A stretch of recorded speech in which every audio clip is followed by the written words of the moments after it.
Bueno, primero de todo agradeceros a todos que hayáis venido hoy aquí esta tarde y bueno, sobre todo a Josep Maria Fericla, a Donna y a Richard Jensen por estar aquí hoy con nosotros. Entonces, esta charla forma parte de un ciclo de charlas que estamos organizando sobre psicología transpersonal desde el Spy Gestalt. Y esta charla llevará por título Psicología transpersonal y medicina psicodélica. Originalmente, bueno, la charla la va a dar Richard Jensen, va a ser una charla de diálogo, pero hemos decidido también invitar a Josep Maria Fericla y a Donna para que les presenten y participen después en una posterior mesa redonda.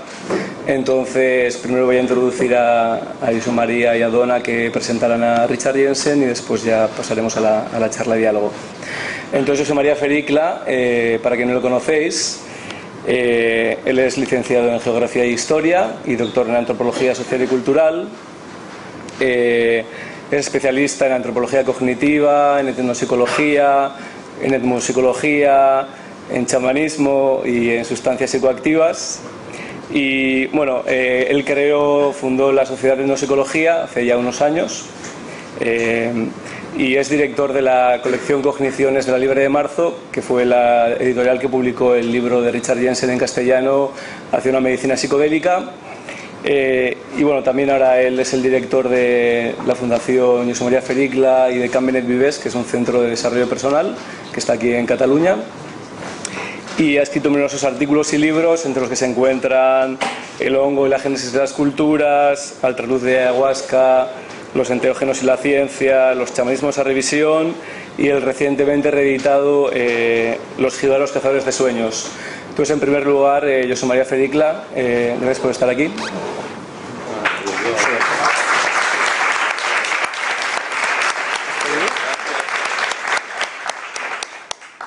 Gracias a Iker, también gracias a todos. Vaya. Apaguen los teléfonos móviles, acordaos. Sí.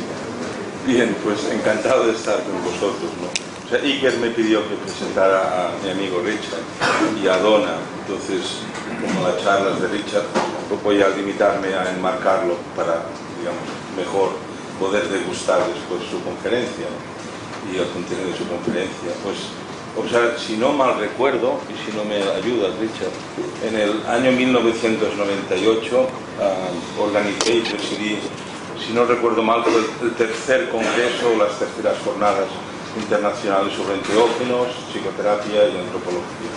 Entonces, y fue en ese evento que nos conocimos con Richard y con Donna también, y nos hicimos amigos inmediatamente. O sea, es muy fácil hacerse amigos suyos, el mérito suyo, no mío, ¿no? Son personas entrañables. Y entonces, pues, Richard es psiquiatra, psicólogo, y Donna es psiquiatra, es médico psiquiatra, y ambos trabajaban con enteógenos, aplicado a la psicoterapia, digamos, y es un campo en el cual yo también trabajo desde hace años, ¿no? O sea, y que no ha dicho que también soy psicólogo, pero porque de hecho me identifico y me siento mucho más cómodo en el área de la etnopsiquiatría y etnopsicología que puramente la psicología occidental, incluso la transpersonal también. Entonces, pues con ellos dos nos hicimos amigos rápidamente. Pues ambos teníamos interés por las sustancias, por la aplicación de sustancias psicoactivas en psicoterapia, y no solo por las sustancias, sino por técnicas extatogénicas en general. O sea, yo actualmente defiendo a capa y espada pues que las sustancias solo son una manera de expandir la consciencia, pero hay técnicas de meditación, hay técnicas de respiración como las que uso actualmente en mis talleres. Bien, entonces, para ubicar a Richard, o sea, pues él es doctor en psicología y ha sido profesor, ¿qué?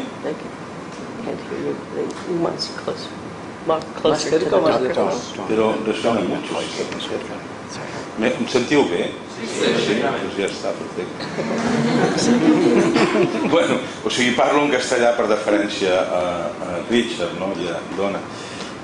Diguéssim, Richard és de mare panamenya, és fill de mare panamenya, llavors parlo en castellà excel·lent, amb accent panameny, però en castellà excel·lent, i Donna pues está aprendiendo ahora castellano, por eso hablo en castellano, pues en honor a nuestros invitados, ¿no? Entonces, pues como decía, pues, Richard es doctor en psicología y ha sido profesor, si no me equivoco, en la Johns Hopkins, creo que estuviste de profesor en la universidad, y también en la Universidad de Maryland, ¿no? en el departamento de psiquiatría. Y Harvard también. Y en Harvard, exacto. Y entonces es interesante, pues, digamos, desde un punto de vista de historia de la terapia psicodélica o psicolítica, el papel que han jugado ellos dos, no solo Richard, también Donna, y en cierto papel yo también, y Salvador Roquet, que supongo que hablarás bastante de Salvador, ¿no? De nuestro difunto amigo Salvador. Entonces, cuando en los años 60, o sea, 50 y tantos, 1950 y tantos, 1960, empezó a expandirse el uso de enteógenos en psicoterapia, gracias primero digamos, se unieron dos tradiciones. Por un lado el uso del LSD, que acaba de salir de los laboratorios, hacía una década estaba expandiendo, y por otro lado, pues, el interés que empezó a haber por el chamanismo, especialmente por el chamanismo mexicano, que consumía hongos psicoactivos. Entonces se desarrollaron claramente dos líneas de psicoterapia con sustancias psicoactivas, ¿no? Una fue la línea norteamericana, que se conoce como psiquedélica, la terapia psiquedélica, por eso el libro de Richard se titula Hacia una medicina psiquedélica, ¿no? O sea, en Norteamérica se habla de psiquedelia, en Europa hablamos de psicodelia, y hay una diferencia en la terminología. Entonces, como os decía, en Estados Unidos empezó a desarrollarse una técnica que se denominó, pues, terapia psiquedélica, que consistía y sigue consistiendo, yo estoy totalmente en desacuerdo, pero, o sea, nada más que esto, en atiborrar a los pacientes de enteógenos o de sustancias psicoactivas, digamos, y partir de la creencia que la experiencia extática que les proporcionaba el consumo de sustancias psicoactivas por sí misma ya era sanador, la experiencia, ¿no? Y en cierta forma es cierto, pero solo en cierta forma.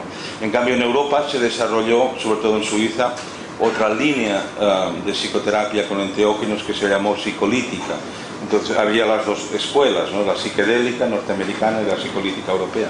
Entonces, en Europa la escuela psicolítica, yo os digo, básicamente en Suiza, pero también aquí en España hubo algún psiquiatra, por ejemplo, lo vio el padre que la utilizó, que utilizó el LSD en psicoterapia. Entonces, como aquí había más y hay más todavía la tradición psicoanalítica, digamos freudiana, junguiana, por hablar de los grandes patriarcas, ¿no?, del psicoanálisis, pues se construyó un método, o se desarrolló un método que consistía en ofrecer sustancias psicoactivas a los pacientes en dosis más reducidas que la que se usaba en Estados Unidos, y cuando el paciente está bajo el efecto de la sustancia psicoactiva, entonces el terapeuta tiene algún tipo de interacción con él, o sea, digamos, y se empezó haciendo literalmente una psicoanálisis, como una sesión de psicoanálisis, digamos, solo que el paciente, pues, tenía el inconsciente abierto, por así decir, o las barreras defensivas relajadas gracias al uso de las sustancias.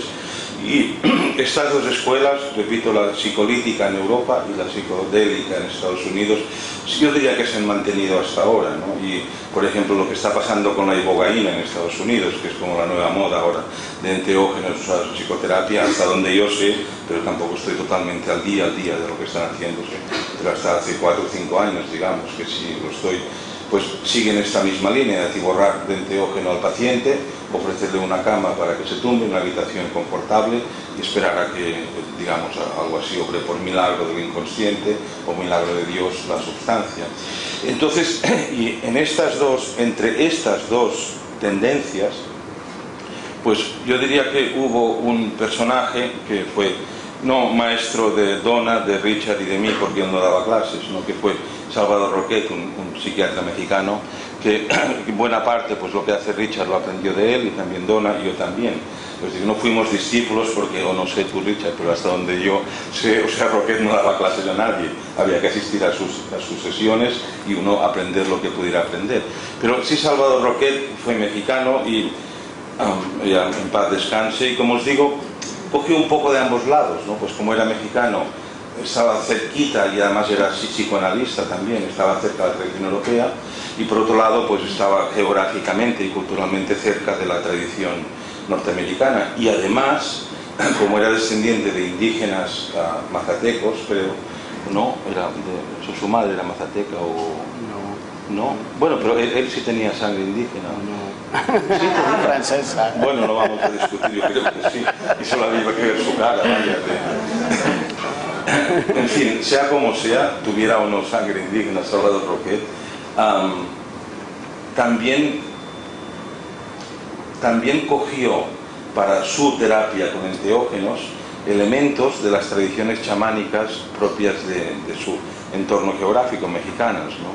Por ejemplo, de Oaxaca, donde y él fue a conocer a María Sabina, la famosa chamana que descubrió Robert Gordon Wasson, ¿no? El banquero, también famoso por su creación de la etnomicología.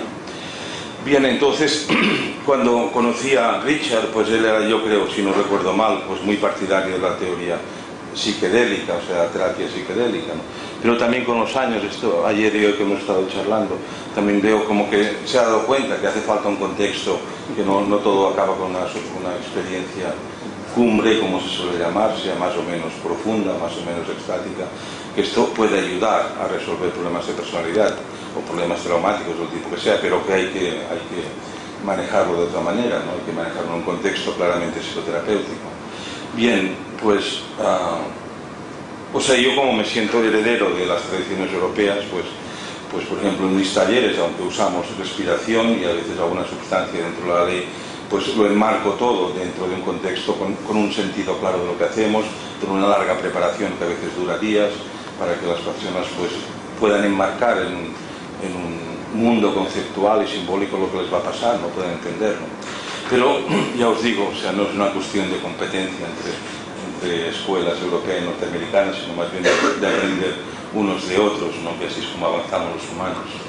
Y pues nada más, solo presentaos a Richard y a Donna, y estoy encantado de que estén aquí en Barcelona de nuevo. Hacía como 10 años o algo así que no nos veíamos, y siempre que uno reencuentra con un buen amigo, con una buena amiga, ya sabéis, que los corazones se ponen a latir y uno se pone contento y le pasan todos los males, pues así es como me siento yo ahora. Y nada más, pues bienvenido Richard y bienvenido Donna, y adelante con vuestra charla. Gracias, Chema. Bueno, entonces os voy a presentaros brevemente a Donna también, que hará la introducción de Richard. Donna es doctora, es doctora en medicina, es una psiquiatra transpersonal con práctica privada en Canadá, en Vancouver y en la Isla Cortés, que es donde vive actualmente. Y con Richard Jensen en 1991 recibieron un permiso en los Estados Unidos para poder trabajar con LSD, con pacientes terminales de cáncer y adictos. Hubo ciertos problemas que no les permitieron realizar ese trabajo, como luego nos explicarán, a pesar de que Richard ya había hecho trabajo actualmente con LSD. Y entonces juntos han estado realizando el taller El Corazón del Chamán desde 1986 en el centro Hollyhock que tienen en la Isla Cortés, y supongo que en Vancouver, en Estados Unidos, también lo habéis organizado. Sí. Entonces, este taller está influido por la investigación con psicodélicos que ha realizado durante estos años y por la psicología transpersonal.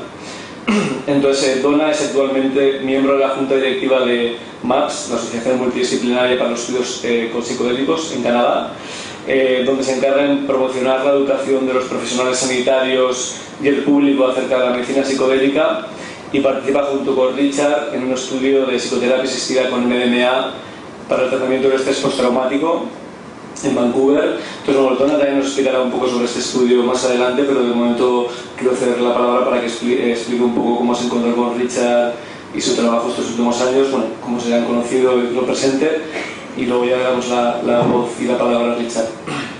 So, I translate you. Yes. Okay. Perdóname, no puedo hablar en español. I see right now we are at a crest of a wave. Estoy viendo que estamos en la cresta de una ola ahora mismo, where it's like a perfect storm of new neuroscience, understanding neuroplasticity. Es como una tormenta perfecta en la que se ha juntado la nueva neurociencia, entendiendo y estudiando la neuroplasticidad. Where the lab that David Nutt in UK is taking pictures, brain scans of people on psychedelics. Donde, por ejemplo, David Nutt en Inglaterra está haciendo estudios con resonancia magnética, fotografiando cerebros bajo el efecto de los psicodélicos. maybe not so great for the people inside the machine. Posiblemente no tan buena experiencia para las personas dentro de la máquina en ese momento. And new political understanding, things are breaking apart and coming back together in new ways. Y una nueva comprensión desde la política sobre esta temática y nuevas maneras de comprender este fenómeno que se están produciendo en diferentes lugares. And at least in Canada, we may have new legalization of cannabis, which may open more doors for other medicines. Y en Canadá, por ejemplo, es posible que legalicen el cannabis próximamente, lo que puede abrir puertas y ventanas a la investigación en diferentes campos. And new understandings of how trauma is affecting the body, the emotions, and the spirit. Y nuevas comprensiones de cómo el trauma está afectando o afecta el cuerpo, las emociones y el espíritu. So I have great hope that you will be the therapists of the future. Y tengo la esperanza de que algunos de vosotros seréis los terapeutas del futuro. And I hope that we can walk together, arm in arm, in this new crest of this wave. Y espero que podamos caminar juntos, brazo con brazo, hombro con hombro, en esta nueva cresta de la ola. And for Richard and for myself, it has been 30 years since we first met in 1985, when MDMA was still not illegal. Y con Richard nos conocimos hace 30 años, en 1985, cuando el MDMA todavía no era ilegal. In fact, we met on an airplane on the way to a conference about MDMA. De hecho, se conoció en un avión, camino a una conferencia sobre MDMA. But then, as soon as we started to work with it, the door was closed. Pero tan pronto como empezaron a trabajar con el MDMA, la puerta se cerró. And we have been holding a dream of making some study with it for a long time. Y hemos estado soñando con poder hacer un estudio sobre esta sustancia durante mucho tiempo. And we are very honored to be able to carry on the work in Canada with MDMA for post-traumatic stress disorder. Y nos sentimos muy honrados de poder finalmente llevar este trabajo para trabajar con personas con estrés postraumático. And I will let Richard explain more about what that study was about. Y luego Richard explicará un poco más sobre este estudio también. And I would like to just say a little bit about how it has been working with Richard for 30 years. Quiero explicar un poco cómo ha sido trabajar con Richard estos 30 años. I know I am biased because I'm his wife, but I see him holding the work that he did with Stan Grof and the work that he did with Salvador Roquette. Entonces, bueno, no soy muy objetiva porque soy su mujer, pero le veo sosteniendo el trabajo que hizo con Stan Grof en Spring Grove en Estados Unidos en los 70 y el trabajo que aprendió con Salvador Roquette en México. Yeah. And the spiritual work that he did with Maria Sabina. Y el trabajo espiritual que hizo con María Sabina. And he has created a new synthesis from all of that. Y ha ido creando una nueva síntesis a partir de todo este trabajo. And right now we are trying to create a training in Canada that will give this as a possible way to move forward. Y actualmente estamos desarrollando una formación para poder compartir esta información con otras personas y poder llevar este trabajo más allá de Richard y mi trabajo. Thank you very much, Liz. Gracias.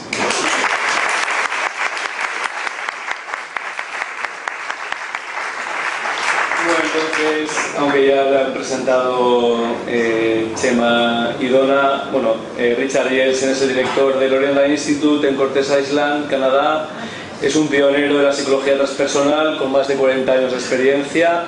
En 1972 inició su carrera como investigador trabajando en el campo de la medicina psicodélica con Stan Grof y todo su equipo en el Maryland Psychiatric Research Center en Baltimore. Posteriormente en México conoció y trabajó con Salvador Roquet y María Sabina, y actualmente, como comentaba Donna, dirige un estudio de psicoterapia asistida con MDMA para el tratamiento del estrés postraumático financiado por MAPS en Vancouver, y ha escrito numerosos artículos y es autor del libro Hacia una medicina psicodélica también, que está traducido al castellano y que lo podéis adquirir después aquí al final de la charla. Entonces, lo primero que te quería preguntar, Richard, es cómo y cuándo te interesaste por la psicología transpersonal y la medicina psicodélica. Pues los llevaré a mis días de estudiante, ¿no?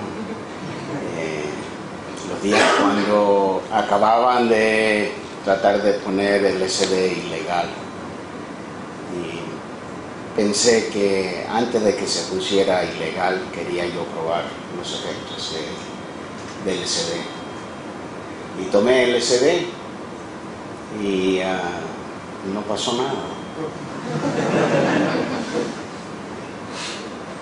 Estaba yo con mi enamorada de ese tiempo, con varios amigos, y decidí que como no pasó nada, mejor vamos a tomar más. Me eché una segunda. No hagan esto en casa, por favor.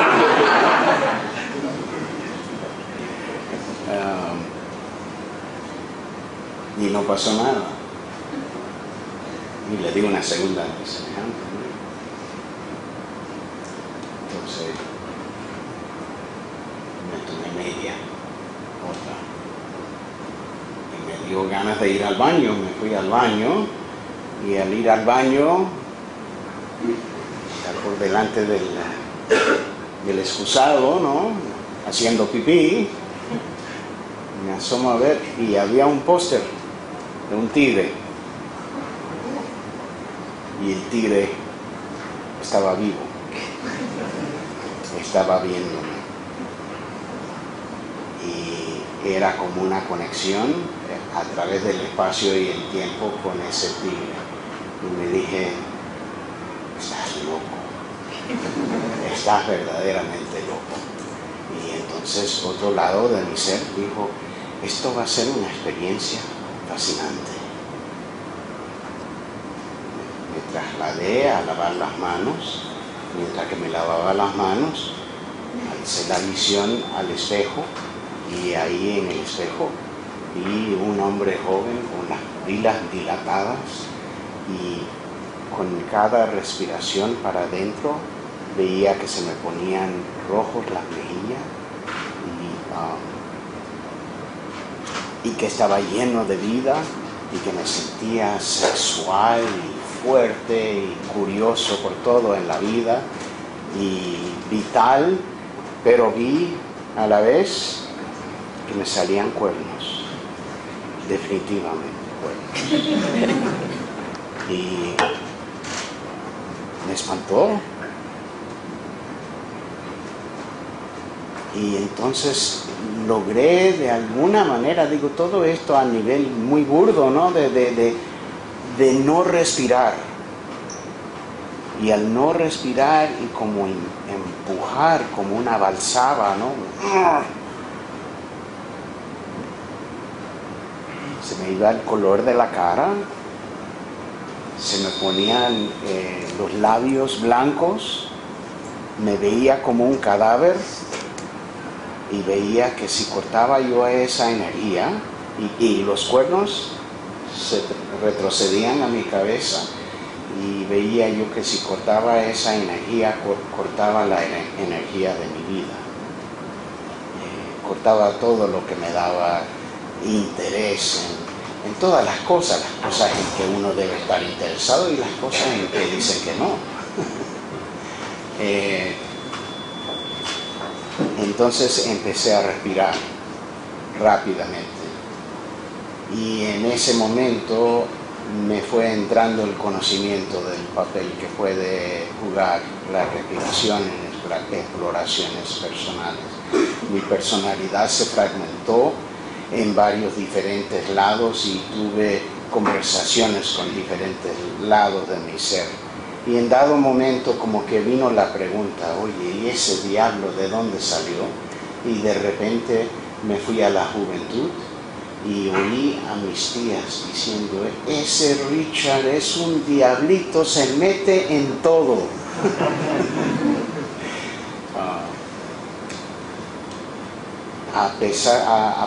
Había pasado 2 horas tal vez, pero yo no sabía si habían pasado 2 horas o 2000 años, ¿no?, en este diálogo. Y de repente sentí como que mi ser se unió. Entonces vi en el espejo de nuevo que yo era un hombre, pero si era blanco o negro o italiano, o francés, o español, o chino, o iba cambiando el retrato en lo que veía yo en el espejo. Eran todos los hombres a través del tiempo, y me sentía yo conectado con la vida humana y con todos los hombres a través del tiempo. Entonces decidí que mejor salía a ver qué pasaba en el otro cuarto. Por si alguien quería usar el excusado. Abrí la puerta y el pasaje en ese humilde apartamento en el sur de California se convirtió en un templo que no sabía yo en qué se convirtió, pero porque no lo conocía yo, pero años después que fui a los templos de Khajuraho, estuve en el templo en que se convirtió, y veía yo hombres y mujeres en posturas del amor, como moviéndose en las paredes, y vi a mi enamorada, le pedí que se casara conmigo. Le vi los ojos y vi que era ella, todas las mujeres, y sentí que yo como hombre latino, yo estaba supuesto a estar con todas las mujeres, no solo con una, pero como ella era todas las mujeres, ya bueno, ¿para qué ir a otro lado, no? Fue inmensamente fuerte esta experiencia. Fuimos al cuarto, al dormitorio, y hicimos el amor. Era todos los hombres y todas las mujeres a través de todo el espacio y el tiempo haciendo el amor. Y cuando bajé yo de esta experiencia, sentí que esto iba a ser mi vida, que utilizar psicodélicos para ayudar a la gente a crecer, a resolver su problemática, a vivir mejor vida, a poder amar bien, iba a ser el propósito de mi vida. Y entonces empecé, cuando bajé del todo, a contarle a mis amigos. Mis amigos me dijeron, Richard, cuidado, es muy fácil, lo que pasó contigo es que tomaste mucho, no lo tomes en serio. Y estaba yo de acuerdo con ellos, pero sin embargo esa experiencia me afectó mucho en todos mis intereses. Me interesé más por la psicología que por la medicina. Me interesé más por estados alterados de conciencia que por la psicología conductista.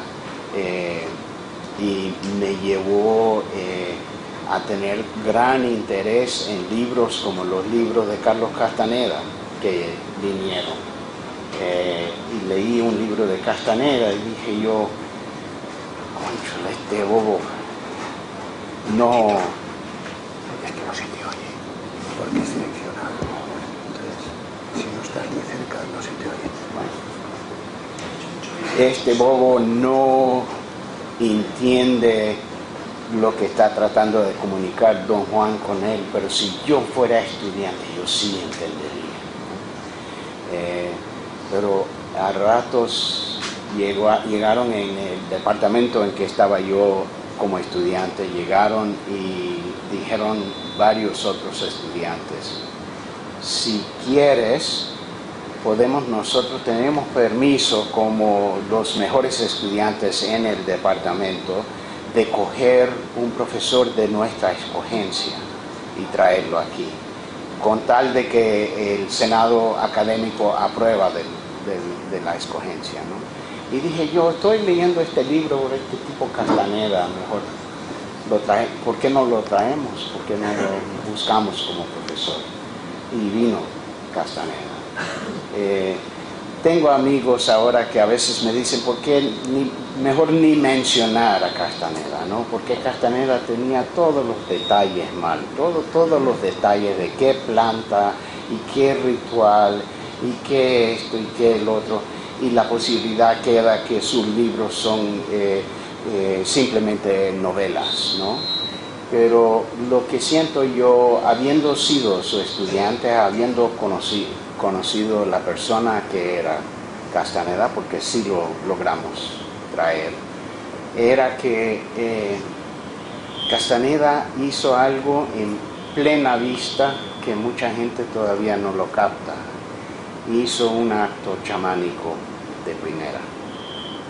Él cogió las culturas del oeste, las culturas vencedoras sobre los indígenas de este planeta, que echaban para abajo, que desperdiciaban a lo indígena, y volteó eso totalmente, para que los jóvenes que habían estado viendo los vaqueros y los indios en la televisión, que los vaqueros inteligentes y hábiles y con coraje, y los indios horribles, ¿no? Y que lo mataran, y lo volvió a que es muy posible que esa gente, con su entendimiento de plantas mágicas o plantas que contenían drogas psicodélicas, sabían algo de cómo vivir mejor vida en este planeta. Y a base de eso tomó la actitud de mi generación y varias generaciones después y lo cambió para que hubiera el gran interés que fomenta todo el movimiento de la parte en que estamos ahora, del interés en psicodélicos, del interés en las tradiciones de su uso, y en usar todo esto para vivir mejor vida, no solo para celebrar y bailar, ¿no?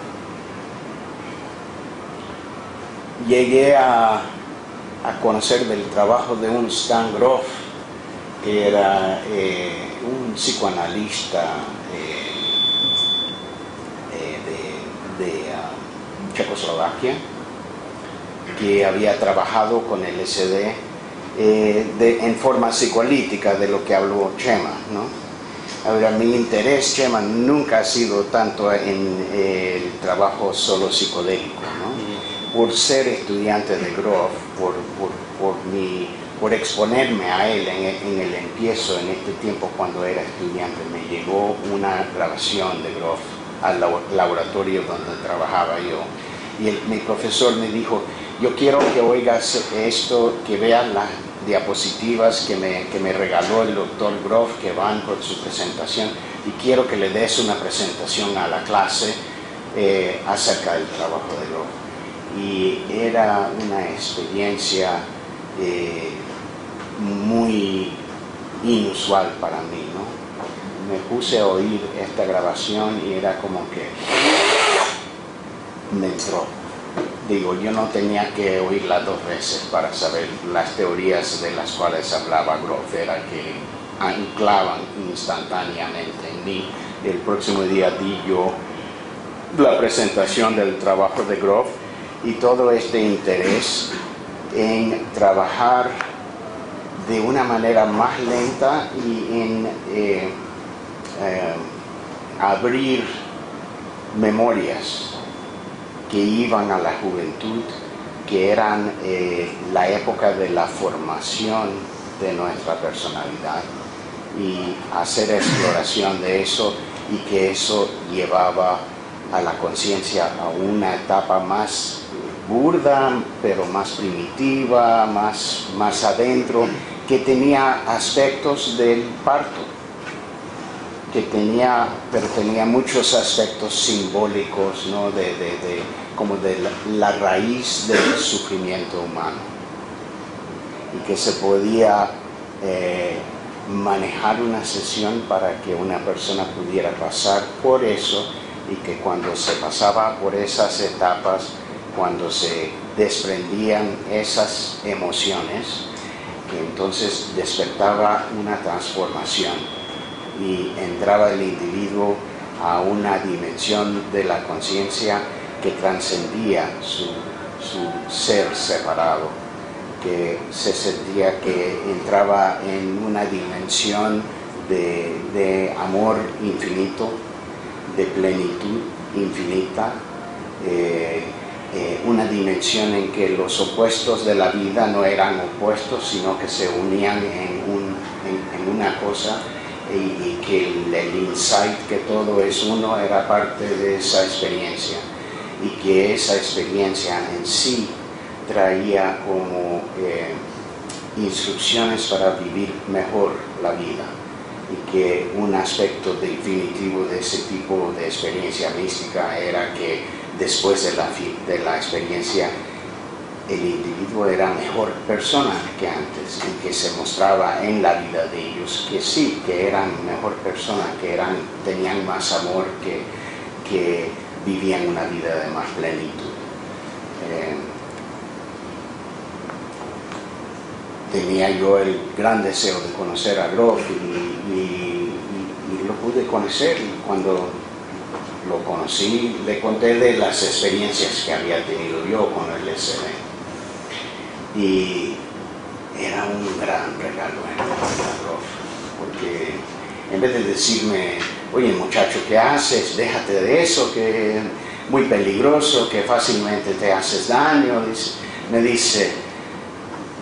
me dijo todas esas cosas, pero también me dijo, tienes que escribirle a mi secretaria y que te mande mi libro y todas mis publicaciones, y tienes que leer todo, y puedes hacer lo que estás haciendo, que es como un autoanálisis o un análisis con ayuda de tu pareja, pero va a ser muy difícil, y vas a tener que aprender mucho para hacer eso. Eso me llevó a entrar al centro de investigación donde trabajaba Grof, y empezar a ser terapeuta ahí. ¿En qué año fue cuando llegaste a Spring Grove, donde trabajaste con Grof? ¿Qué edad tenías y qué tipo de investigaciones realizasteis allí durante aquellos años?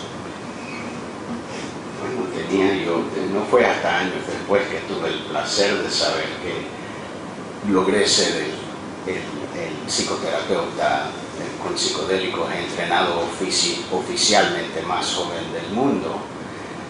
Tenía yo 20 años cuando llegué yo al centro, y empecé a trabajar.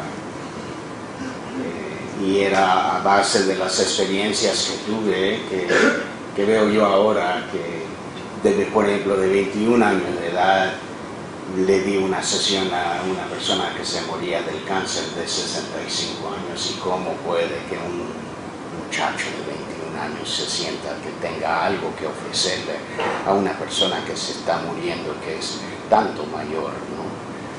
Y mis experiencias con el LSD me dieron la fundación de poder entrar en esa relación y sentir que éramos a cierto nivel fuera de la diferencia en edad, éramos dos seres humanos y que podíamos compartir una experiencia de la exploración de qué se trataba el hecho de que este hombre se moría, ¿no? Lo que yo no veía al sentir que yo tenía una experiencia importante de ofrecerle a este señor era la importancia de la experiencia que me ofrecía él a mí. Cuando uno trabaja con gente que se muere, ellos te quieren decir el cuento de su vida, te quieren decir el sentido de su vida, te quieren impartir todo lo que han aprendido a través de tu vida, y es una situación perfecta que una persona de edad se lo cuente a una persona joven. En esa etapa en el centro estábamos trabajando por la dificultad de regulación con el gobierno, ¿no? Que estábamos como esforzados a utilizar el modelo psicodélico, a utilizar grandes dosis. No podíamos usar leves dosis y repetidas sesiones. Era todo como el punto de vista americano, ¿no? Vamos a hacerlo rápidamente, vamos a darle al fondo y ya, ¿no? Así que trabajábamos con grandes dosis, con pocas sesiones, 1, 2, 3, empujamos para 5, ¿no? Pero estaba yo, pues, te imaginas, la felicidad de poder hacer este trabajo tan soñado y de encontrar que era hasta más bonito de lo que yo había pensado que iba a ser, y de ser tan joven. Entonces